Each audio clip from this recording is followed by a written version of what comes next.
Assalamualaikum warahmatullahi wabarakatuh. Allahumma sholli ala Sayyidina Muhammad, wa ala ali Sayyidina Muhammad. Pemirsa yang berbahagia, marilah kita simak ceramah dari Buya Ar-Razi Hashim dengan tema tafakur. Admin berpesan, marilah kita bersolawat 1000 kali dalam sehari, agar hidup kita penuh barokah dan mendapat syafaat kelak. Selamat menyaksikan. Alhamdulillah Rabbil Alamin, alladhi wada'a al-hikama ala qulubil hukama.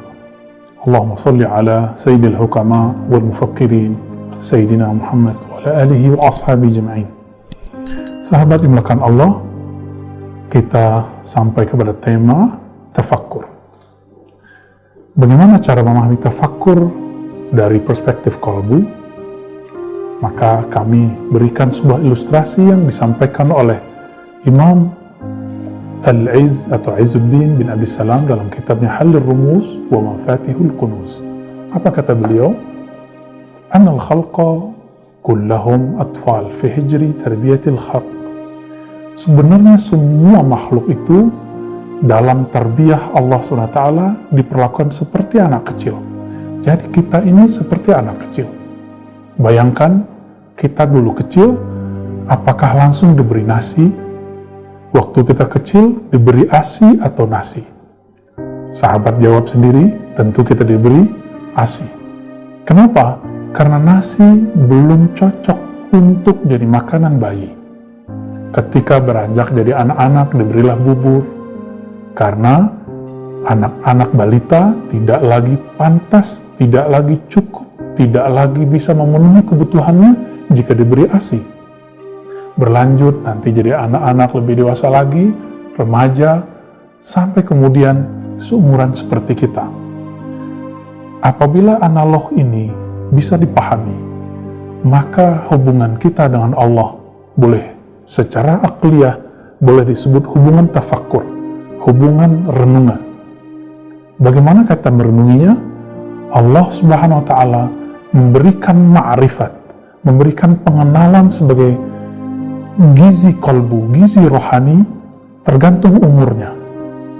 Namun sayang sekali, hari ini kita sampai sudah sedewasa ini masih dijebak dengan Tuhan pencipta alam, tapi masih bertempatkah dia, atau Tuhan yang divisualkan dengan visual-visual yang terbatas.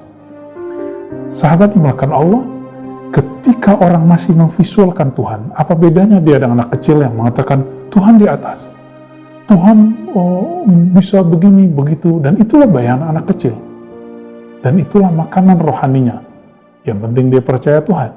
Bahkan anak kecil itu cukup dia bersyahadat, la ilaha illallah, dia sudah dianggap canggih dan luar biasa. Namun, ketika orang beranjak dewasa, tidak cukup dia hanya melafalkan syahadat, tidak cukup dia hanya berzikir, dia harus mentafakuri apa yang dia zikirkan. Oleh sebab itu, salah satu syair yang dinisbatkan kepada Abu Yazid Al-Bustami, apa kata beliau? Jika telah bertemu dengan sang kekasih, maka zikir pun menjadi dosa. Kenapa? Karena zikir adalah hubungan antara hamba kepada Allah yang terasa gaib. Allah yang gaib. Apa arti gaib? Zat yang tidak bisa dilihat di depan mata. Sahabat dimakan Allah, batin manusia adalah sesuatu yang unik. Batin kita inilah sebenarnya makhluk alien yang ada di bumi, yang dia kemudian diinstal oleh Allah Subhanahu wa Ta'ala ke tubuh ini dengan cara yang sangat sempurna sekali. Susah-susah kita mencari UFO, benda terbang, makhluk alien. Ternyata alien itu kita sendiri. Kita berasal dari alam lain. Kalau boleh kita sebut planet arwah. Kemudian Allah kirimlah kita ke negeri ini, negeri dunia, disebut Darud Dunia, negeri dunia.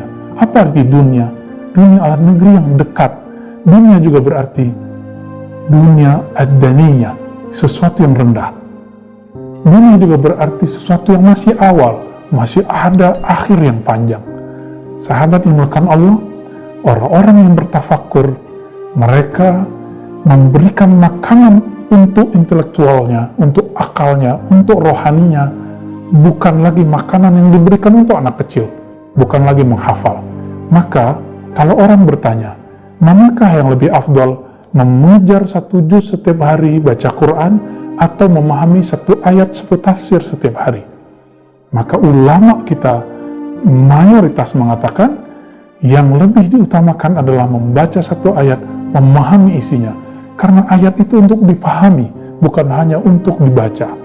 Betul, Iqra bismi rabbik, bacalah dengan nama Rabbmu, tapi Allah mengatakan dengan namaku. Kita hanya membaca tapi tidak dengan nama Allah.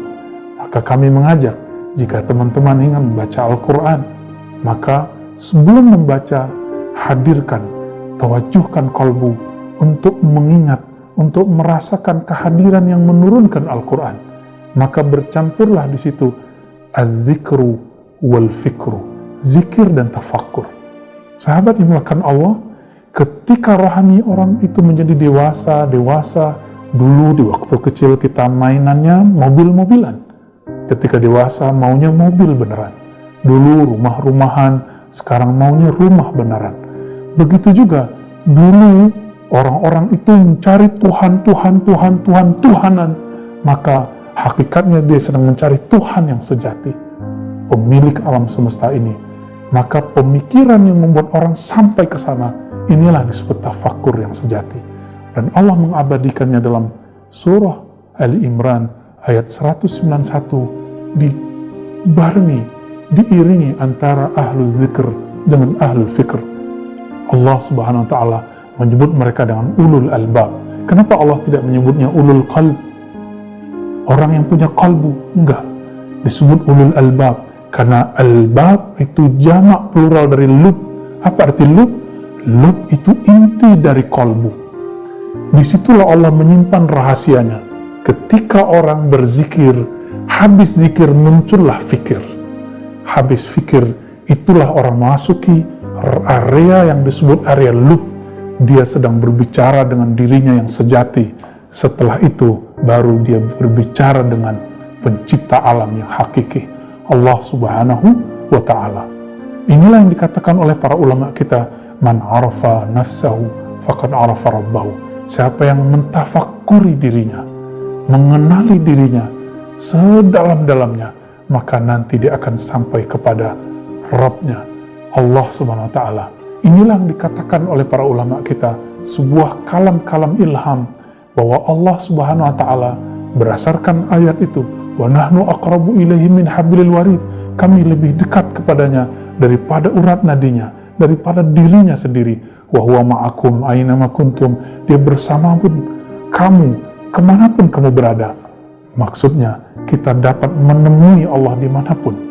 Oleh karena itu, bolehlah kita sebut qulubul mu'minin arsyur rahman, kalbunya orang beriman adalah tempatnya Allah bertahta. Tapi apabila tahta itu direbut oleh syaitan, direbut oleh dunia, maka Allah akan cemburu, Allah akan mengambil semua itu. Sebelum Allah mengambil semua itu, mari kita menyadarinya. Kesadaran inilah yang disebut dengan tafakkur. Mari mengenal diri, maka kita akan kenal Rabbul Izzah, Allah subhanahu wa ta'ala. Kepadanya lah kita menghubungkan diri, kepadanya lah kita memperbudak diri, sehingga disebut ana abduka wa anta rabbi. Aku adalah hambamu, aku adalah budakmu, engkaulah Tuanku. Inilah makna Rabb.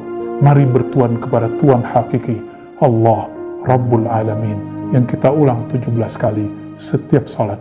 Alhamdulillahi Rabbil Alamin.